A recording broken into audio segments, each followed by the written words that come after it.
La iglesia somos tú y yo. Saludos, amada iglesia. Bienvenidos a nuestro tiempo de reunión familiar, Iglesia Cristiana Confraternidad La Floresta. Es un honor tenerles en otra oportunidad para seguir abordando un tema tan importante como lo es la oración, la intercesión, el gemido en tiempos difíciles, complicados como los que estamos viviendo. En esta oportunidad vamos a hablar sobre la oración, factor vital del Pentecostés. ¿Qué fue lo que pasó en Pentecostés?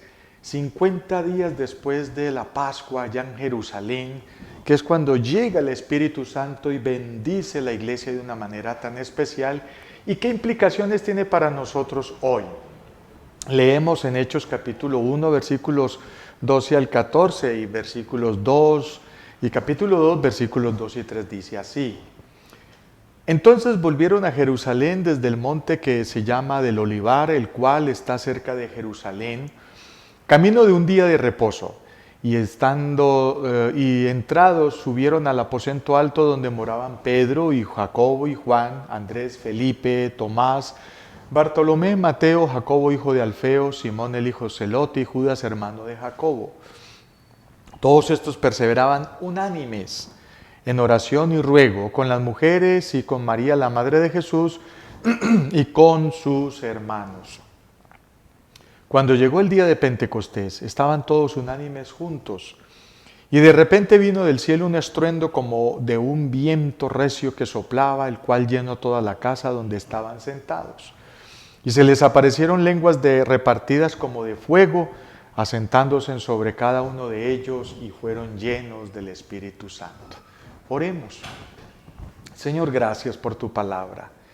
Permite que sea de bendición para nuestras vidas, que nos consuele, que nos exhorte, que nos edifique, y que el buen Espíritu Santo nos convenza de pecado, de justicia y de juicio, y nos muestre y nos lleve a toda verdad. Ayúdanos a entender, Señor, la importancia de la disciplina de la oración en tiempos tan difíciles como estos, en el nombre de Jesús. Amén. Uno se hace muchas preguntas con el Pentecostés. ¿Qué pasó allí?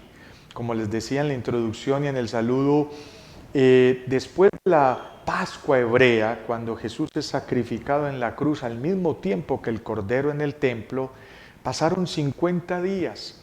Y como les prometió Jesús a ellos, no se vayan a ir de Jerusalén, que yo enviaré el Consolador y los llenará de su presencia y les mostrará todas las cosas y les recordará todo lo que yo les he enseñado. ¿Sí?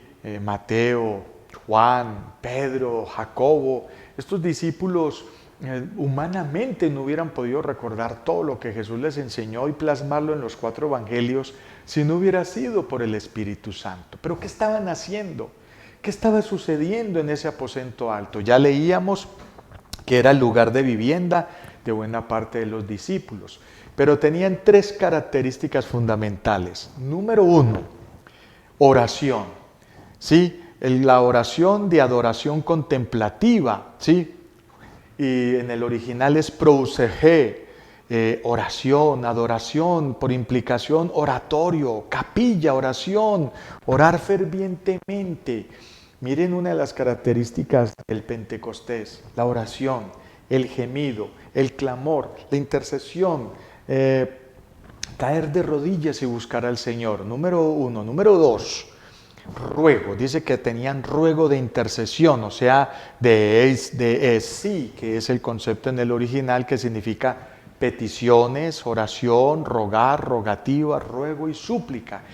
Yo me imagino los motivos de oración de la iglesia primitiva. Señor, ¿qué tenemos que hacer? ¿Y ahora qué sigue? Jesús nos enseñó esto, pero ¿qué tenemos que hacer nosotros? Jesús nos habló de esto, pero ¿cómo se lo vamos a decir a las autoridades? ¿Qué tenemos? O sea, yo creo que eran más las preguntas que los rogativos, pero ahí estaban, obedeciendo a las palabras de Jesús cuando les digo, no se vayan, esperen la promesa en Jerusalén. Y tercera característica que dice el texto que acabamos de leer, unanimidad. Sí, de actitud doctrinal, es la palabra sumadón. adverbio de un compuesto de la base de otras dos palabras en griego que significa unánimemente, en acuerdo, en común, en unanimidad. Y déjeme decirle que lamentablemente eso es lo que no hay en esta época, no hay unanimidad. Es interesante que el gobierno, en nuestro caso el gobierno colombiano, quiere sentarse a dialogar con la iglesia cristiana, la iglesia evangélica en el país. Ellos dicen, pero es que no hay con quién conversar porque cuando uno llama a alguien para hablar con esa persona, aparecen miles y miles de representantes y no hay unanimidad. Se habla con este, pero aquel piensa otra cosa. Se habla con este, pero aquel dice otra cosa. Lamentablemente, una de las cosas que más puntos le resta a la iglesia cristiana moderna, posmoderna, de escatología, de tiempos finales, es que estamos muy desunidos. No se intercede, no se ora, no hay ruego, no nos ponemos de acuerdo. Es muy complicado. A veces las mismas iglesias de una misma denominación no se ponen de acuerdo. Los mismos pastores de una denominación en una ciudad no se ponen de acuerdo. Hay unos celos necios, hay unas envidias horribles, hay una inmadurez tremenda. Pues déjeme decirle que todo eso es vital para que el Espíritu Santo a través de la intercesión y la oración nos pueda bendecir, nos pueda respaldar, nos pueda apoyar. Déjenme decir tres cositas al respecto. La oración que produce lenguas de fuego doctrinal tiene las siguientes características. Y sigo leyendo. Y se les aparecieron lenguas repetidas como de fuego, asentándose sobre cada uno de ellos. El Pentecostés era una fiesta hebrea que se celebraba 50 días después de la Pascua para recordar la entrega de la ley de Dios en el desierto a Israel. O sea, esa fiesta se daba mucho antes que Jesús estuviera. Fue una fiesta instaurada desde tiempos de Moisés y era para celebrar el día que Moisés trajo las leyes, las tablas, la Torá, para que el pueblo hebreo estudiara y comprendiera las palabras de Dios. Eso no se puede perder de vista, eso no se puede olvidar.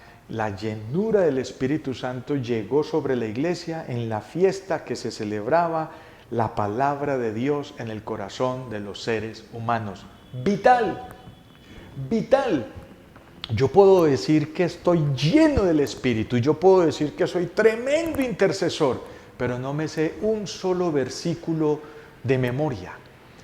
Yo te pregunto a ti, si ese es tu caso, ¿con qué argumentos oras? ¿Con qué argumentos intercedes? Miren, de alguna manera la oración es una letanía donde nosotros le recordamos al Creador sus promesas y le recordamos que Él, a falta de un testamento, nos dio dos.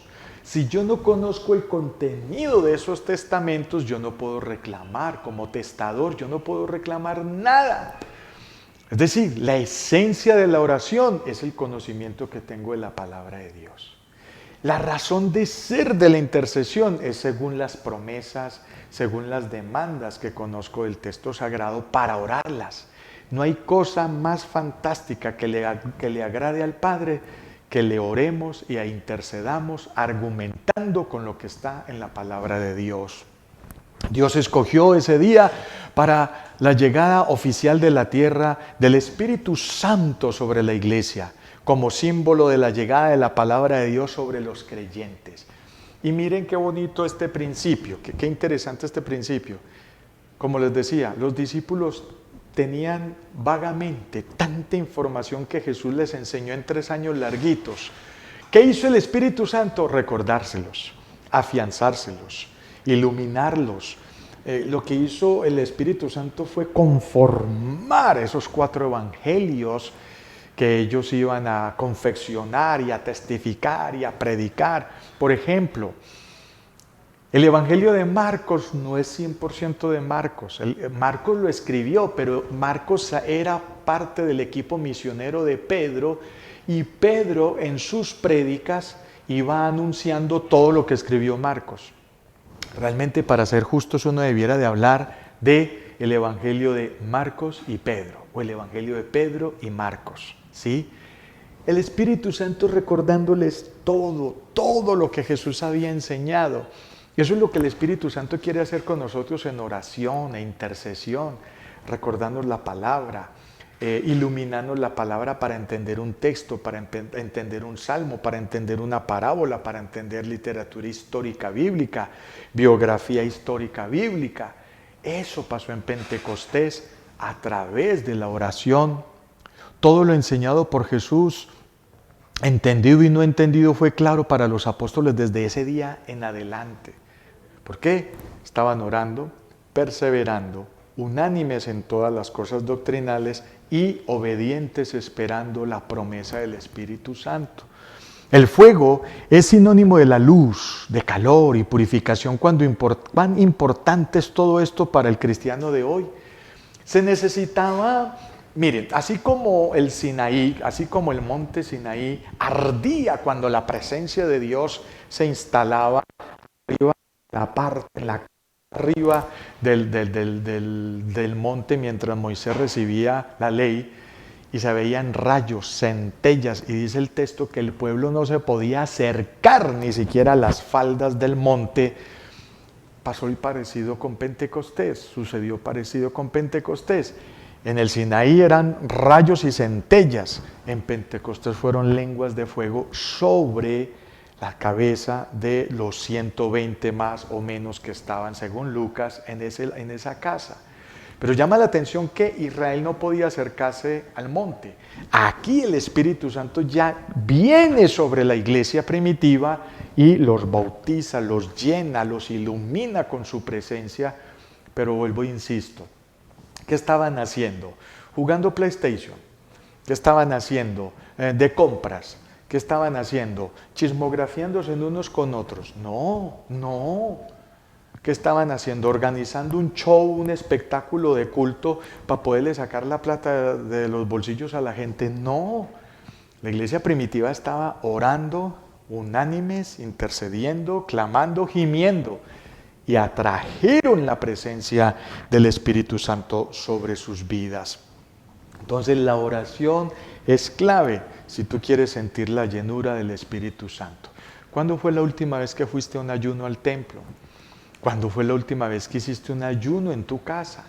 ¿Cuándo fue la última vez que fuiste a una vigilia en la iglesia o la hiciste en tu casa? ¿Cuándo fue la última vez que estuviste intercediendo por alguien? Preguntas que solo podemos responder delante de Dios. El alimento de la oración cristiana, otro elemento de Pentecostés que nos enseña hoy.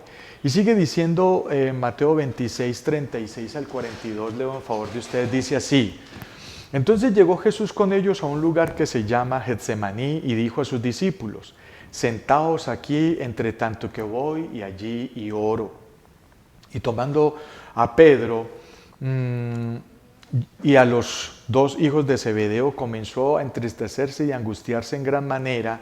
Entonces Jesús les dijo: Mi alma está muy triste hasta la muerte, quedaos aquí y velad conmigo. Yendo un poco adelante, se postró sobre su rostro orando y diciendo: Padre mío, si es posible, pasa de mí esta copa, pero no se haga yo como yo quiera, sino como tú quieras. Vino luego a sus discípulos y los halló durmiendo y dijo a Pedro: ¿Así que no habéis podido velar conmigo una hora? Velad pues y orad para que no entréis en tentación. El espíritu a la verdad está dispuesto, pero la carne es débil. Hay una lucha grande, titánica, entre poder orar, concentrarnos y cuánto durar. Otra vez fue y oró por segunda vez diciendo: Padre mío, si no puedes pasar de mí esta copa sin que yo la beba, hágase tu voluntad y no la mía. La oración para el creyente es alimento. La oración para el creyente son vitaminas. La oración para el creyente es gourmet espiritual para crecer, sostenernos y alimentarnos. La oración es como el alimento de un ser humano, pero para el cuerpo espiritual. Y nosotros, como dicen los apóstoles, que somos espirituales, alimentémonos espiritualmente. Comemos lo que nos preparan, es decir, otros oran por nosotros. ¿Sí? Es interesante que cuando otros oran por nosotros, eso también nos alimenta a nosotros, nos protege, nos cuida. Por eso la intercesión unos por otros. De cuántos ataques del enemigo, de cuánta brujería, de cuánta envidia nos puede librar Dios porque otros están orando por nosotros o nosotros por otros, ¿sí? Comemos comidas rápidas, es decir, oramos a la carrera, repitiendo de forma religiosa, de forma light, de forma online, y no falta el que va a orar por una comida y llega y cierra las manos, pone sus ojitos en devoción y oran: pan del cielo, delicioso alimento, ¿qué haces afuera? Ven para adentro, y tan, y listo. Y a comer se dijo y no más, sin devoción, sin profundidad, sin teología, religiosamente de la carrera. Porque si hay muchos que rezan, el rezo es repetir algo que no necesariamente está diciendo lo que yo necesito. Me explico.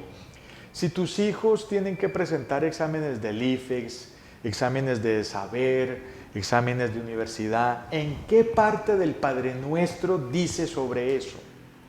¿En qué parte de otras oraciones? No, en ninguna parte. Por eso orar es conversar con Dios. Y repetir oraciones que otro se inventó no necesariamente es lo ideal. Orar es dialogar, conversar, comunicarnos con nuestro Creador. Por eso, así como comemos comidas rápidas para llegar rápido a un lugar, no podemos ni debemos de hacer eso con la oración. Comemos con responsabilidad, es decir, teniendo cuidado de lo que decimos y la calidad de nuestras oraciones. Sí, uno siempre se pregunta cuando le sirven su comida, esta lechuga sí sería bien lavada, este arroz sí sería bien preparado, esta carne sí será de buena procedencia, este jugo sí estará hecho con buen agua. Nos hacemos esas preguntas normales frente al alimento material, cuanto más con la oración, que es nuestro alimento espiritual.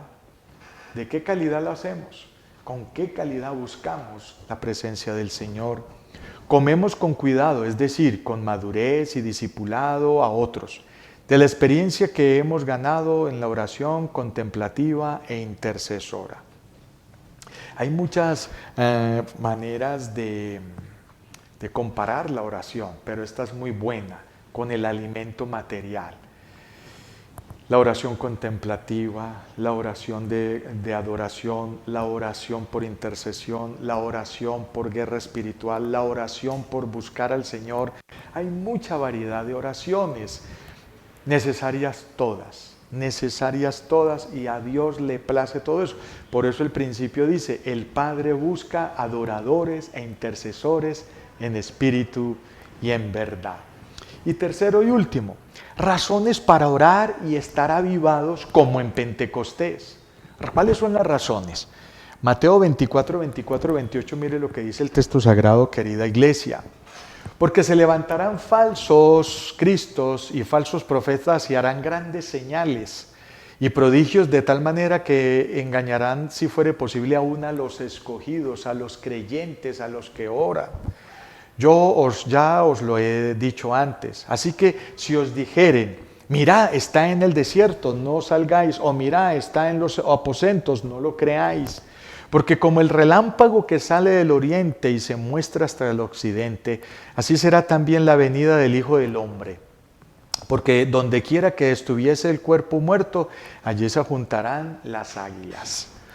Razones para orar y estar avivados como en Pentecostés.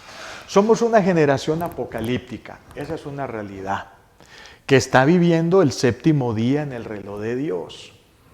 Somos una generación de iglesia escatológica, escatón, de los últimos acontecimientos de tiempos finales. Nos implica, necesitamos caer de rodillas, orar, suplicando, buscando la presencia de Dios. Esa es una gran realidad. El espíritu engañador del anticristo está buscando, embaucando a muchos cristianos.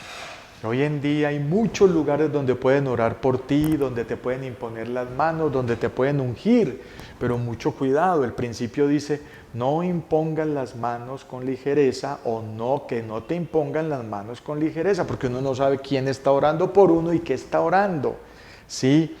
y muchas veces esas oraciones tienen implicaciones muy serias para el cuerpo físico y el espiritual de uno. Así que uno no puede ir llegando a cualquier lugar a que oren por uno o impongan las manos. Hay que tener cuidado porque según Jesús en su sermón en el Monte de los Olivos, hablando de tiempos finales, vendrán muchos falsos cristos, muchos engañadores.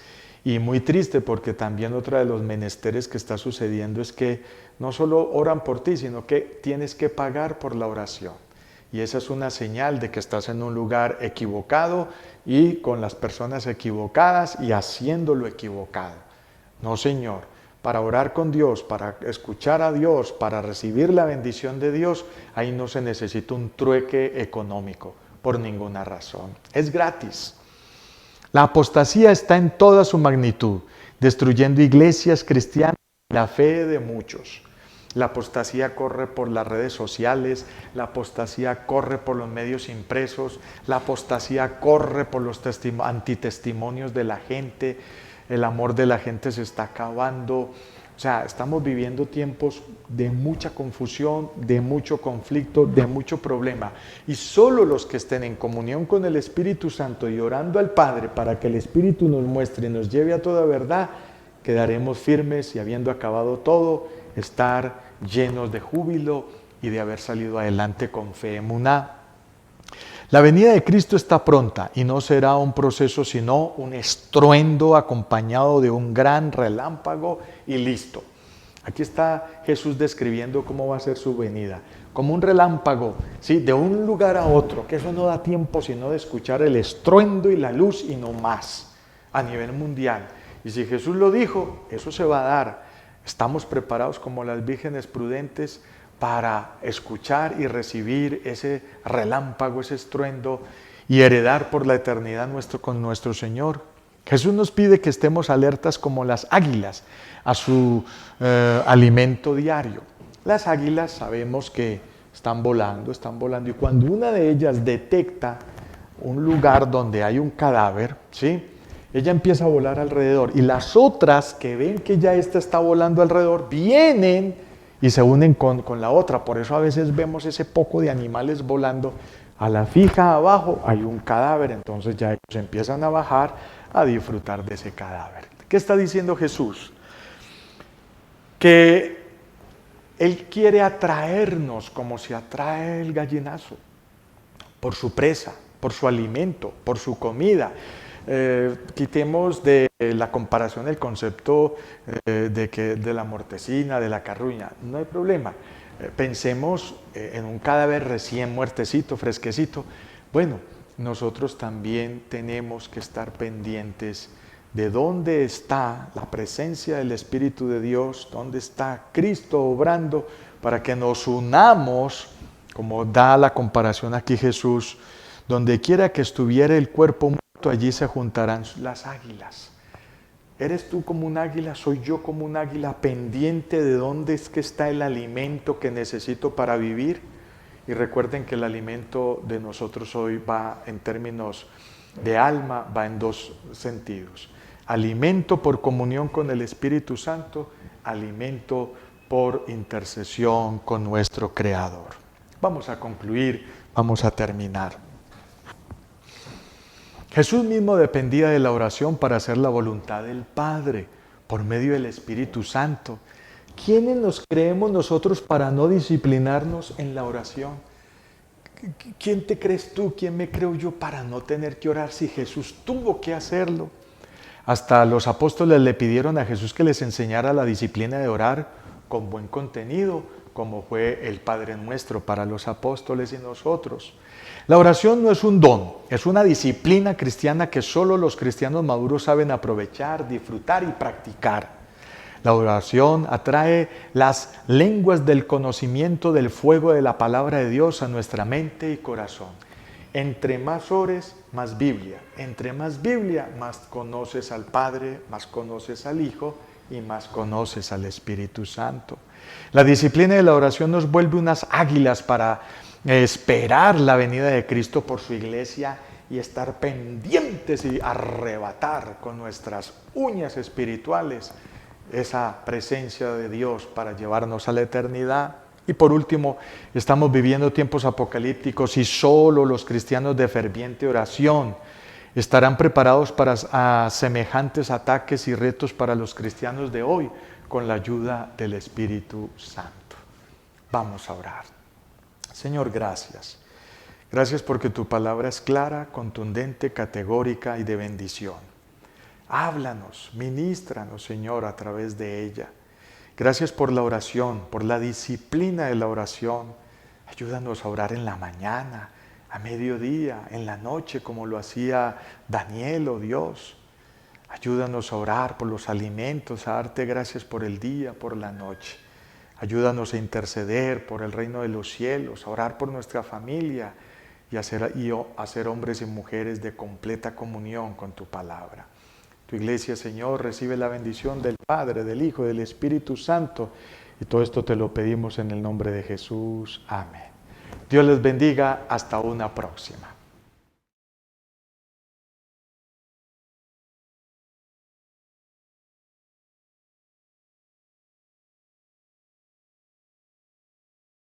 Confraternidad La Floresta.